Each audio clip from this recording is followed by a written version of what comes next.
I currently have 101.4 degree fever. So if I'm a little bit incoherent in this video, my apologies. Also, my laundry is going on in the room right over there, so I'm sorry in advance. Hi, I'm Anne. Welcome back to my channel. I had a different video planned to go up today, but because I got sick, I ended up not being able to read all the books that I was planning to do for the video, so I'm moving that video to next week, but I promise it will go up next week, hopefully, if I'm more coherent. But I found out recently that today is actually VE Day. So on May 8th, 1945, war in Europe in World War II officially ended. So the Nazis surrendered and the Allies won the war, at least in Europe. The war with Japan continued on for several more months. But so in celebration for that, I was like, you know what I could do a really nice, fun, light World War II book tag. And then I looked around for it and I could not find one. I don't know if it just doesn't exist or I'm just an idiot because I am completely incoherent because of my fever, but whatever is going on. I'm going to have to edit out so much coughing, so I'm sorry. So I decided to create my own because, you know, when I am delirious with fever, that's the best thing to do, right? To create your own book tag, because that makes sense. These are not going to be great, and whenever I do book tags, I don't tag anybody.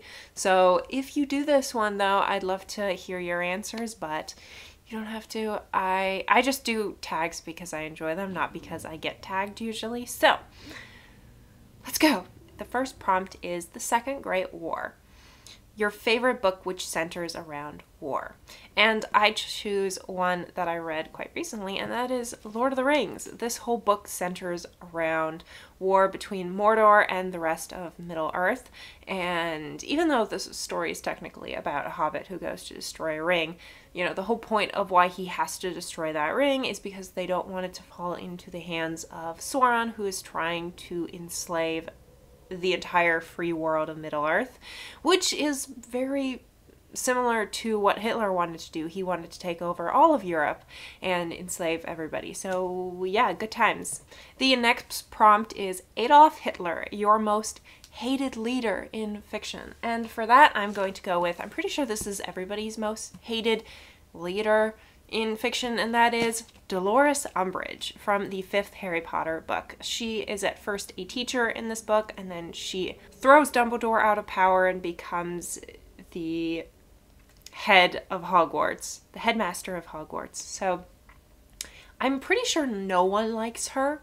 When it comes to villains, I oftentimes really enjoy villains, so for me it was hard to pick out a character that I really just did not like out of like leadership, whether they're evil or just a very incompetent leader. But with her, there's nothing to like about her. I mean, she literally forces Harry to write "I shall not tell lies" or something on like paper, but then that's scraped into his hand. Like that's horrible. That's not what a good teacher does, okay? So yeah, she is a horrible leader, and I defy anyone to say they actually like her. And on the flip side of that one, the next prompt is Winston Churchill, a really great leader in fiction.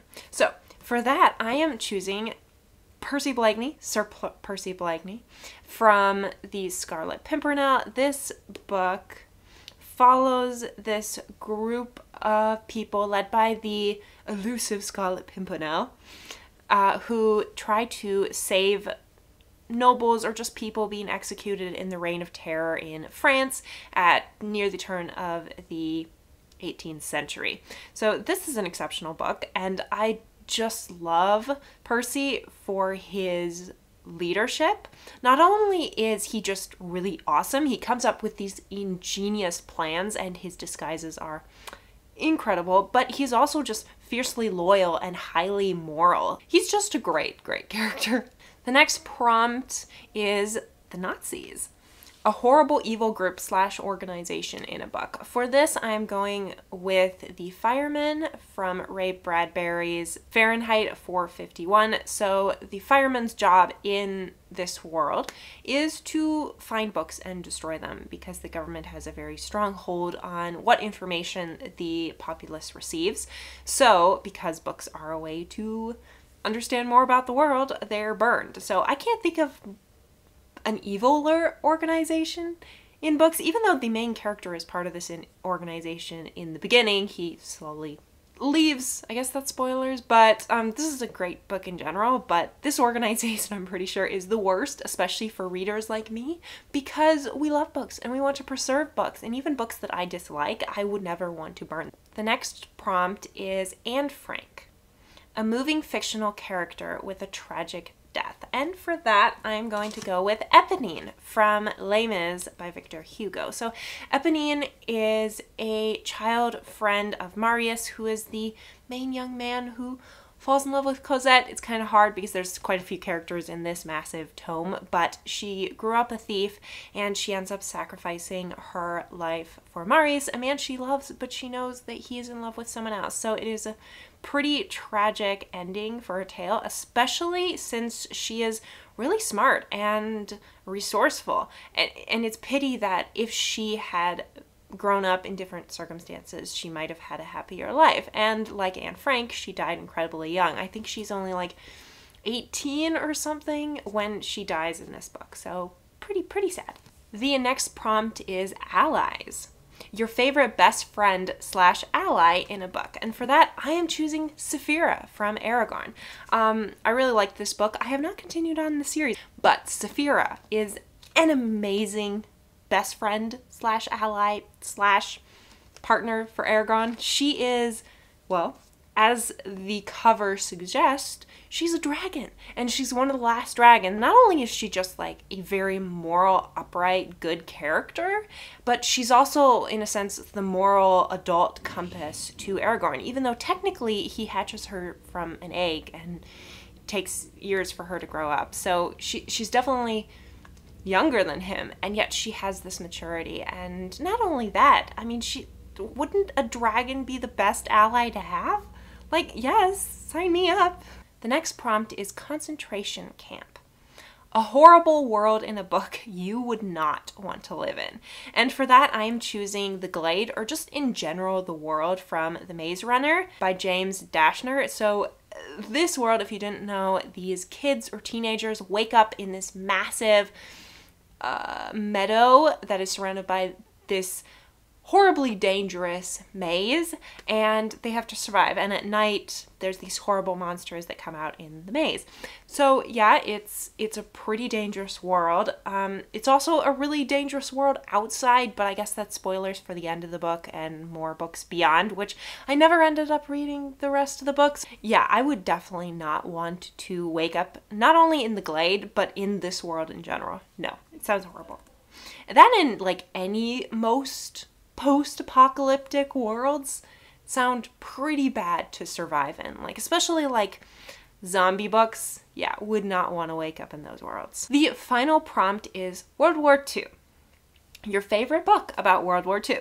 Seems fitting to end on this one, and for that one I am choosing Man's Search for Meaning by Viktor Frankl. So Frankl was a psychologist who was also Jewish. He ended up being arrested and sent to several concentration camps by the Nazis. He ended up surviving them all, and afterwards he wrote about this book, which kind of examines not only life in the concentration camps, but also how both the guards and the inmates coped with things. He talked about like psychological ways to survive and things like that. It's a really fascinating book, and it gets more into the psychology of the concentration camps. A lot of the books I've read about this topic are exceptional, don't get me wrong, but they don't examine the question of the why. They just examine this is what happened type thing. And so that's why I personally think this was such an amazing and moving book for me. So I highly recommend it. So there is my book tag. Have you read any of these books? Let me know your thoughts down in the comments. Thank you so much for watching, and I will see you all in the next video when hopefully I am more coherent. Bye.